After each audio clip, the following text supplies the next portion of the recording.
Hello नमस्कार दोस्तों। जिस तरीके से टीवी चैनल का विस्तार हो रहा है और सोशल मीडिया का दायरा बढ़ता जा रहा है, तो राजनीतिक पार्टियों के सामने अब सबसे बड़ा चैलेंज ये हो गया है कि किस तरीके से इन सारे प्लेटफॉर्म्स पर वो अपनी पार्टी की बात और अपने जो लोगों के हित की बात है वो लोगों तक पहुंचाए। और इसके लिए पॉलिटिकल पार्टीज को आज जरूरत है बहुत सारे अच्छे स्पोक्स पर्सन की, यानी प्रवक्ताओं की। और यदि आप भी एक अच्छा प्रवक्ता बनना चाहते हैं राजनीति के अंदर, तो इस मास्टर क्लास में आपका स्वागत है। नमस्कार, मेरा नाम राजीव साहू है और मैं एक पॉलिटिकल लीडरशिप एक्सपर्ट हूं और मेरा मिशन है 1 लाख फ्यूचर लीडर्स की मदद करना, जो आगे चलकर पॉलिटिकल लीडरशिप में हमारे देश को और हमारे समाज को एक अच्छा नेतृत्व प्रदान कर सकें। दोस्तों, आज की इस मास्टर क्लास में हम बातचीत करेंगे कि एक अच्छा प्रवक्ता बनने के लिए हमें कौन कौन से गुणों की आवश्यकता होती है। तो आइए उसके बारे में देखते हैं कि ऐसे कौन से गुण हैं जो एक अच्छे प्रवक्ता में होने चाहिए। सबसे पहली चीज है वो है नॉलेज। नॉलेज मतलब कि ज्ञान। आपको अगर एक अच्छा प्रवक्ता बनना है तो आपको ऐसे कुछ विषय हैं जिसके बारे में अच्छा खासा ज्ञान आपके पास होना चाहिए। उसमें से जो पहली चीज है वो है हिस्ट्री। दोस्तों, वर्तमान में जो कुछ भी चल रहा है उसे जानना तो एक बहुत अच्छी बात है, लेकिन एक प्रवक्ता होने के नाते आपको इतिहास की भी अच्छी जानकारी होनी चाहिए। राजनीतिक पार्टियां किस तरीके से आगे बढ़ी हैं, कौन कौन से उनके लीडर्स हुए हैं, क्या क्या काम उन्होंने किया है, तो ये समय समय पर इन चीज़ों का रेफरेंस देना पड़ता है। इसलिए आपको हिस्ट्री का अच्छा ज्ञान होना आवश्यक है। दूसरी जो महत्वपूर्ण बात है वो है आइडियोलॉजी, यानी कि विचारधारा। आप जिस पार्टी पर भी आस्था रखते हैं, आप जिस पार्टी के लिए भी काम करते हैं, उसकी विचारधारा आपको पूर्ण रूप से क्लियर होनी चाहिए, ताकि अपनी पार्टी की जो विचारधारा है उसे लोगों तक आप अपने संदेश के माध्यम से पहुंचा सके। तो इसके लिए आवश्यक है कि खुद आइडियोलॉजी के बारे में पूरी समझ होना। तीसरी जो बात है वो है लीडर्स। आपके पार्टी के जितने भी लीडर्स हैं वर्तमान में और पूर्व, उनके बारे में, उनके काम के बारे में आपको जानकारी होनी चाहिए, ताकि जब भी रेफरेंस देने की जरूरत पड़े, जब भी कोई कंपैरिजन करने की जरूरत पड़े, जब भी कोई सवाल उनसे रिलेटेड आए, तो आप उनके बारे में वो जानकारी लोगों को प्रदान कर सकें। अगली जो बात है वो है करंट अफेयर्स की। करंट अफेयर्स मतलब जो समसामयिक विषय हैं, जो वर्तमान में अभी खास मुद्दे होते हैं, जिनके बारे में चर्चाएं होती हैं, उनके बारे में जरूर आपको अपडेटेड रहना चाहिए, जिससे कि उन चीजों के बारे में जब आपसे सवाल पूछा जाए या आप जब बातचीत करें तो उसका सही पक्ष आप लोगों के सामने रख पाए। अगली जो बात है वो है पार्टी लाइन।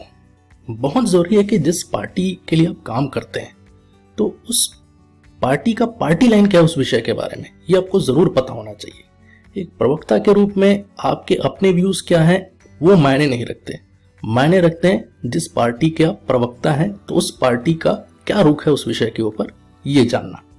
और अगली चीज है वो है लोकल इश्यूज। जो आपके आसपास जो घटनाएं होती रहती हैं उनके बारे में भी आपको बहुत सजग होकर जानने की आवश्यकता है, क्योंकि एक प्रवक्ता होने के नाते उन विषयों के बारे में जरूर आपसे लोग सवाल पूछेंगे या आपको अपने राय रखने के लिए कहेंगे वो लोग। तो इसके लिए आवश्यक है कि लोकल इश्यूज के बारे में आपको जानकारी होनी चाहिए। अगला जो स्ट्रेंथ है एक स्पोक्स पर्सन का वो है स्किल। कौन कौन से ऐसे स्किल्स हैं जो एक स्पोक्स पर्सन के अंदर होनी चाहिए। उसमें से जो पहली जो चीज है वो है इफेक्टिव स्पीकिंग, यानी बोलने की कला जो है वो जरूर एक स्पोक्स पर्सन को सीखनी चाहिए कि कितने बेहतर तरीके से वो बातचीत कर सके, कितने आसान तरीके से वो लोगों को अपनी बात समझा सके और उसके बातचीत में ऐसा अट्रैक्शन हो कि लोग उनकी बात को सुनने के लिए जरूर रुके। दूसरी जो बात है वो है एक्टिव लिसनिंग। आमतौर पर हम ये सोचते हैं कि सिर्फ बोलना एक ऐसा गुण है जो हमें एक अच्छा प्रवक्ता बना सकती है, लेकिन जितना बोलना इसमें इंपॉर्टेंस रखता है उतना ही इंपॉर्टेंट सुनने की कला भी इंपॉर्टेंस रखती है।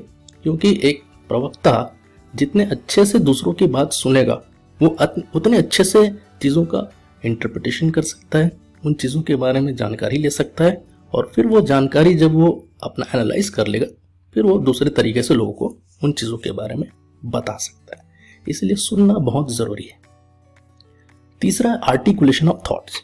आर्टिकुलेशन ऑफ थॉट्स का मतलब होता है कि जो जानकारी आपके पास आ रही है उसे किस तरीके से आप अपनी सोच के हिसाब से अपने शब्दों में पिरोकर ऐसी भाषा में जो लोगों को अच्छी लगे, जो लोगों को समझ आए, उस तरीके से आप पेश कर पाए। इसको कहते हैं आर्टिकुलेशन ऑफ थॉट्स। तो एक तो होता है कि जानकारी को पढ़ देना और दूसरा होता है उस जानकारी को अपने अनुसार अपने सांचे में ढालकर अपने शब्दों में पिरोकर फिर लोगों को बताना। तो इसे कहते हैं हम आर्टिकुलेशन ऑफ थॉट्स। तो ये एक स्किल होना बहुत जरूरी है। अगला जो पॉइंट है वो है प्रेजेंटेशन। कितने अच्छे से आप जानकारी को प्रेजेंट करते हैं, कितने अट्रैक्टिव तरीके से आप लोगों के सामने पेश आते हैं, अपनी बातों को रखते हैं, और कितना अच्छा आपका प्रेजेंटेशन होगा, लोग उतना ज़्यादा आपको सुनना पसंद करेंगे। इसलिए प्रेजेंटेशन का तरीका, अपना बॉडी लैंग्वेज, आई कॉन्टैक्ट और अपना बोलचाल, भाषा, इन सारी चीज़ों पर काम करने की आवश्यकता है। अगला है सोशल मीडिया। दोस्तों, सोशल मीडिया एक ऐसा प्लेटफॉर्म है जो आपको एक बहुत बड़ा एक्सपोजर देता है। हर समय मीडिया आपके पास नहीं आता है, हर समय आप मीडिया में अपनी बात नहीं रख सकते हैं। मीडिया के पास अपना एक समय होता है, उसी समय के अनुसार आपको अपनी बात रखनी पड़ती है। लेकिन सोशल मीडिया एक ऐसा माध्यम है जिसके माध्यम से आप जो भी बात आप सोचते हैं या लोगों को जो पहुंचाना चाहते हैं, उसे आप अपने मोबाइल फोन के माध्यम से हजारों लाखों लोगों तक पहुंचा सकते हैं। इसलिए सोशल मीडिया का बेहतर इस्तेमाल करना एक बहुत एज देता है आपको दूसरों के ऊपर, कि आप दूसरों से आगे निकल सकते हैं इस प्लेटफॉर्म का सही इस्तेमाल करके। अगली जो बात है इसमें वो है रिसर्च की। आपको बहुत जिज्ञासु होना पड़ेगा, आपको रिसर्च करने की आदत डालनी पड़ेगी, और जितना ज़्यादा जानकारी आप रिसर्च के माध्यम से इकट्ठा कर पाएंगे, उतनी ही ज़्यादा जानकारी आप लोगों तक पहुंचा सकते हैं। इसीलिए लगातार रिसर्च करने की जो हैबिट है, जो आदत है, वो आपको डालनी पड़ेगी एक अच्छा स्पोक्स पर्सन बनने के लिए। तीसरी और आखिरी जो बात है वो है एटीट्यूड की बात। तो हमने नॉलेज की बात कर ली, हमने स्किल की बात कर ली, तीसरी जो बात है वो है एटीट्यूड। ऐसे कौन कौन से एटीट्यूड है जो आपके अंदर आपको लानी चाहिए, जिसके ऊपर आपको काम करना चाहिए। एक अच्छा प्रवक्ता बनने के लिए आपको बहुत पेशेंस की आवश्यकता है, बहुत आपका स्वभाव आपको शांत करने की आवश्यकता है, चीज़ों को अलग नज़रिए से देखने की आवश्यकता है।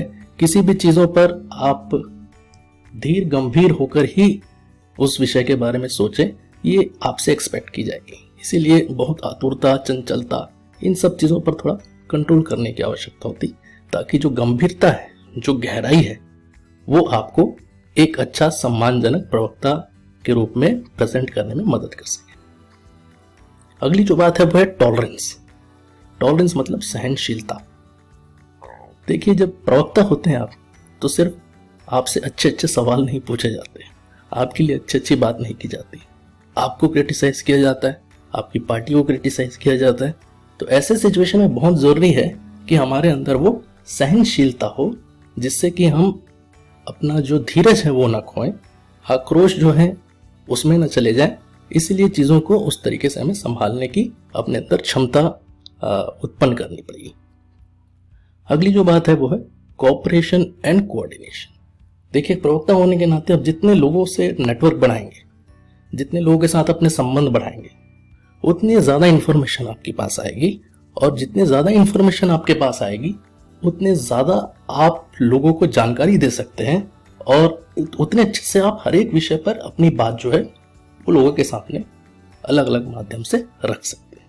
तो दोस्तों, ये जो 3 पॉइंट थे स्ट्रेंथ ऑफ स्पोक्स पर्सन के, पहला है नॉलेज, दूसरा है स्किल, और तीसरा है एटीट्यूड। ये ज़रूर अगर इन 3 चीज़ों पर काम करें तो आप भी एक बेहतर स्पोक्स पर्सन के रूप में अपनी पहचान अपनी पार्टी के अंदर और अपने क्षेत्र में आप बना सकते हैं। तो उम्मीद है इस वीडियो से आपको मदद ज़रूर मिलेगी, और ऐसी बातों के लिए आप मुझसे आगे भी जुड़ना चाहें तो इस वीडियो के माध्यम से एक लिंक आपको दिया जा रहा है, जो मेरे प्राइवेट VIP फेसबुक का ग्रुप का एक लिंक है, जिसमें हम इसी तरीके से लीडरशिप के विषय के बारे में अलग अलग बातें करते रहते हैं। तो आप ज़रूर उस ग्रुप में आइए, और आपका स्वागत है, और उसमें आपका निश्चित रूप से ज्ञानवर्धन होगा लीडरशिप के और भी विषयों के बारे में। अगर आप इस वीडियो को फेसबुक पर देख रहे हैं तो ज़रूर मुझे लाइक करिए, लव सिंबल दीजिए, और कमेंट में ज़रूर लिखिए कि वीडियो आपको कैसा लगा। अगर आप इसे YouTube पर देख रहे हैं तो चैनल को सब्सक्राइब करना ना भूलिए, और अपने विचार ज़रूर बताइए। तो अपना ध्यान रखिए, लीडरशिप के ऊपर काम करते रहिए, इस कला को सीखिए और आगे बढ़िए। Thank you. आगे फिर मुलाकात करेंगे।